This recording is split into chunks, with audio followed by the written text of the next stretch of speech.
Good morning everyone. कैसे आप सब और आप सबकी पढ़ाई कैसी चल रही है। आशा करती हूँ ठीक होगे और आप सबकी पढ़ाई भी अच्छे से चल रही होगी। और आज मेरे ब्लॉग की शुरुआत होती है सुबह का काम ख़त्म करने के बाद। मैं अपनी पढ़ाई करने के लिए बैठ गई हूँ और अब मैं यहाँ पर खान सर की क्लासेस कर रही हूँ। खान सर की हिस्ट्री की क्लास। वैसे हिस्ट्री मैंने बुक से भी पढ़ रखी है, पर फिर मैंने खान सर का कोर्स लिया। वो 200 रुपये में मिल गया था, तो मुझे लगा कि उससे पढ़ लूँ, क्योंकि मैंने खान सर से इकोनॉमिक्स भी पढ़ी थी, तो मुझे बहुत अच्छे से समझ में आ गई, क्योंकि उनका तरीका पढ़ाने का कुछ अलग ही है। उनकी क्लास करते हुए हम कभी भी बोर नहीं हो सकते, क्योंकि वह बीच बीच में ऐसे टॉपिक छोड़ते रहते हैं कि बोर नहीं हो पाते। और मुझे पता भी नहीं चला कि कब मुझे पढ़ते पढ़ते 4 घंटे हो गए।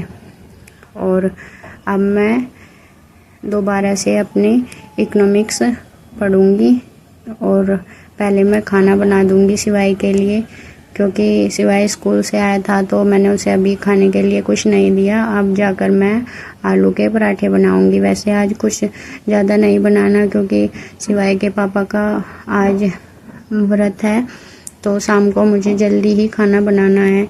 इसलिए बस अब आलू के पराठे बनाऊंगी बच्चों के लिए और फिर अपनी पढ़ाई में दोबारा से लग जाऊंगी। और मैं इकोनॉमिक्स का रिवीजन करूंगी। इकोनॉमिक्स की क्लासेस मैंने पहले कर रखी है और इकोनॉमिक्स को मैंने पहले मधुकर कोटवे सर से पढ़ा यूट्यूब पर ही, और फिर मैंने बुक से भी उसकी तैयारी की है, और उसके बाद फिर मैंने खान सर से भी उसकी क्लासेस की है। क्योंकि जो भी ये सब्जेक्ट है उनमें एक एक पॉइंट भी इम्पोर्टेंट है। अगर हम किसी सब्जेक्ट को ये सोच रहे हैं कि नहीं ये इम्पोर्टेंट नहीं है, ये मैं बाद में पढ़ लूँगी या बाद में टाइम दे दूँगी, ऐसा नहीं होता, क्योंकि सभी को बराबर टाइम देना पड़ता है। और मैंने अपने सभी सब्जेक्ट को बराबर टाइम दिया है, पर लेकिन कभी कभी होता है कि क्वेश्चन नहीं हो पाते, तो फिर दोबारा से मैं जो मेरे वीक पॉइंट हैं उन्हें पढ़ती हूँ। और खाना बनाने के बाद मैं फिर इकोनॉमिक्स का रिवीजन कर रही हूँ। और अगर हम बोल बोल कर पढ़ते हैं तो बोल कर पढ़ना अच्छा होता है। जब मैं कमरे में अकेली होती हूँ तो मैं बोल बोल कर ही पढ़ती हूँ, क्योंकि बोला हुआ हमें ज़्यादा याद रहता है जब हम उसे खुद बोलकर अपने कानों से सुनते हैं। और मैं आपको बता दूं कि इकोनॉमिक्स मेरा ग्रेजुएशन का सब्जेक्ट भी था।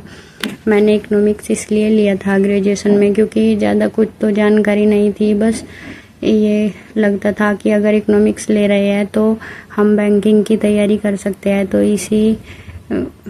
उससे मैंने इकोनॉमिक्स लिया कि मैं बैंकिंग की तैयारी करूँगी, क्योंकि बैंक की और टीचिंग की जो लड़कियों के लिए सब अच्छी बताते हैं कि भाई अच्छी जॉब है। लेकिन फिर वक्त बदलता गया तो मैं बैंकिंग की तैयारी नहीं कर पाई, और फिर ऐसे ही टाइम बदल गया। लेकिन आप जो भी सब्जेक्ट अपना ले रहे हो, कुछ भी हो, हिस्ट्री हो, पॉलिटी हो, इकोनॉमिक्स हो, कुछ भी हो, तो अपने सब्जेक्ट पर पूरा ध्यान दें, उसे पढ़ते रहे। अगर बीच में आपने छोड़ दिया तो फिर दोबारा से पकड़ना बहुत मुश्किल होता है। और मैं यहाँ पर इकोनॉमिक्स में बैंकिंग पढ़ रही हूँ, क्योंकि बैंकिंग बहुत ही इम्पोर्टेंट चैप्टर है। इससे बहुत सारे क्वेश्चंस आते हैं किसी भी एग्ज़ाम में, चाहे वो कोई सा भी एग्ज़ाम हो। और अब मैं पढ़ ही रही थी कि इतने में दीदी मेरे लिए बर्गर बनाकर ले आई। वैसे तो मुझे भूख ही लग रही थी, लेकिन मैंने सोचा कि मैं बस शाम को ही खा लूँगी, पर बर्गर ले आई दीदी तो अब खा ही लूँगी। और मैं शाम का खाना भी बना दिया। अब 7:45 हो चुके हैं, लेकिन मैं खाना बनाने की वीडियो नहीं बना पाई, क्योंकि अगर मैं वीडियो बनाती हूँ तो कुछ टाइम मेरा वीडियो बनाने में ज़्यादा चला जाता है। इसलिए मैं बस थोड़ी थोड़ी वीडियो अपनी पढ़ाई की और थोड़ी मेन सी वीडियो बना लेती हूँ। और अब मैं यहाँ पर हिंदी पढ़ूँगी, क्योंकि वैसे तो हिंदी मैंने कितनी बार पढ़ रखी है, और जब मैंने इसका मॉक दिया तो मेरे सबसे ज़्यादा क्वेश्चन शुद्ध और अशुद्ध वाक्य में ही गलत हुए। तो मैं फिर दोबारा से शुद्ध और अशुद्ध वाक्य ही पढ़ूंगी। और अगर आपको मेरी वीडियो अच्छी लगे तो वीडियो को लाइक